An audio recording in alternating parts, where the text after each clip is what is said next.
Welcome back to YouTube channel. ಮೊದಲಿಗೆ ಪೂರಿ ಮತ್ತು ಸಾಗು ಹೇಗೆ ಕ್ವಿಕ್ಕಾಗಿ ಮಾಡ್ಕೊಳ್ಳೋದು ಅಂತ ಹೇಳಿ ನೋಡೋಣ. ಸನ್ ಪ್ಯೂರ್ ಆಯಿಲ್, ರುಚಿಗೆ ತಕ್ಕಷ್ಟು ಉಪ್ಪು, ಸಾಸಿವೆ, ಜೀರಿಗೆ, ಕರಿಬೇವು, ಹಾಗೆ 2 ಟೊಮೊಟೊ ದಪ್ಪದು, 2 ಈರುಳ್ಳಿ, ಗರಂ ಮಸಾಲ ಹಾಗೆ ಚಿಕನ್ ಮಸಾಲ 1/2 ಸ್ಪೂನ್, ಹಾಗೆ ಹಸಿ ಬಟಾಣಿ, ಆಲೂಗೆಡ್ಡೆ ಮೊದಲೇ ನಾವು ಬೇಯಿಸ್ಕೊಂಡು ಇಟ್ಕೊಂಡಿರಬೇಕು. ಇದಕ್ಕೆ ಒಂದೆಷ್ಟು ಬೆಳ್ಳುಳ್ಳಿ, ಅರ್ಧ ಇಂಚು ಶುಂಠಿ, 4ರಿಂದ 5 ಹಸಿಮೆಣಸಿನ್ಕಾಯಿ ಎಲ್ಲನೂ ರುಬ್ಬಿಟ್ಕೊಳ್ಬೇಕು.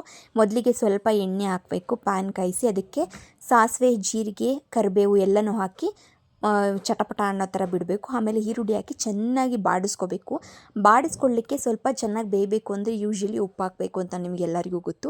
ಸ್ವಲ್ಪ ಉಪ್ಪು ಹಾಕಿ ಒಂದು 5 ನಿಮಿಷ ಚೆನ್ನಾಗಿ ಬಾಡಿಸ್ಕೊಳ್ಳಿ, ಅದು ಸ್ಮೆಲ್ ಹೋಗಬೇಕು.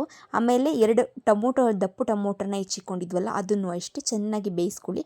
ಅದು ಎಲ್ಲ ಪೂರ್ತಿ ಮೆದುವಾಗಬೇಕು. ಮೆದುವಾಗೋವರೆಗೂ ಚೆನ್ನಾಗಿ ಬೇಯಿಸ್ಕೊಂಡ್ಮೇಲೆ ನಾವು ಆಲ್ರೆಡಿ ಹಸಿಮೆಣ್ಸಿನ್ಕಾಯಿ, ಶುಂಠಿ, ಬೆಳ್ಳುಳ್ಳಿ ಇವು 3 ರುಬ್ಕೊಂಡಿದ್ವಲ್ವ, ಆ ರುಬ್ಕೊಂಡಿರೋದನ್ನು ಹಾಕಿ ಚೆನ್ನಾಗಿ ಬಾಡಿಸ್ಕೊಳ್ಳಿ. ಆಮೇಲೆ garam masala 1/2 spoon, chicken masala 1/2 spoon ಹಾಕಿ, ಹಾಗೆ ಹಸಿ ಬಟಾಣಿ ನಾವು ಆಲ್ರೆಡಿ ತೊಳೆದು ಇಟ್ಕೊಂಡಿರೋ ಹಸಿ ಬಟಾಣಿ ಹಾಕಿ ಒಂದು 20 ನಿಮಿಷ ಅಥವಾ 15 ನಿಮಿಷ ಚೆನ್ನಾಗಿ ಬೇಯಬೇಕು. ನಾವು ಗ್ಯಾಪಲ್ಲಿ ಚೆನ್ನಾಗಿ ಎಣ್ಣೆ ಚೆನ್ನಾಗಿ ಕಾದಿರಬೇಕು. ಅದಕ್ಕೆ ಹಿಟ್ಟನ್ನು ಕಲಸಿಕೊಂಡಿರೋದನ್ನು ಒತ್ಕೊಂಡು ಪೂರಿ ಹಾಕೊಳ್ಳೋಣ. ಇದು ಪೂರಿ ತುಂಬಾ ಸುಲಭವಾಗಿ ಮಾಡ್ಬೋದು. ಕೆಲವರು ಉಬ್ಬಲ್ಲ ಅಂತೆಲ್ಲ ಹೇಳ್ತಾರೆ. ಇಲ್ಲ, ಯೂಶ್ವಲಿ ಚೆನ್ನಾಗಿ ಅದನ್ನು ಹದವಾಗಿ ಕಲಸಿದ್ರೆ ಚೆನ್ನಾಗಿ ಉಬ್ಬುತ್ತೆ ಪೂರಿ. ನೋಡಿ ಹೆಂಗೆ ಉಬ್ತಿದೆ ಅಂತ ಹೇಳಿ.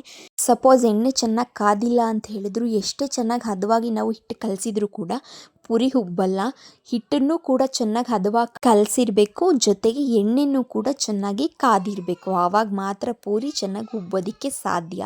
ವೈಟ್ ಇದ್ದಂಗೆ ಎತ್ತಿಕ್ಬೇಡಿ, ಈ ಥರ ಬ್ರೌನ್ ಆಗಬೇಕು ಪೂರಿ. ಆವಾಗ ಟೇಸ್ಟು ಚೆನ್ನಾಗಿ ಸಿಗುತ್ತೆ, ನೋಡೋದಕ್ಕೂ ಕೂಡ ಚೆನ್ನಾಗಿ ಕಾಣಿಸುತ್ತೆ. ನಿಮಗೆ ಈ ವಿಡಿಯೋ ಇಷ್ಟ ಆಗಿದ್ದರೆ ಸಬ್ಸ್ಕ್ರೈಬ್, ಲೈಕ್, ಶೇರ್, ಕಮೆಂಟ್ ಮಾಡಿ.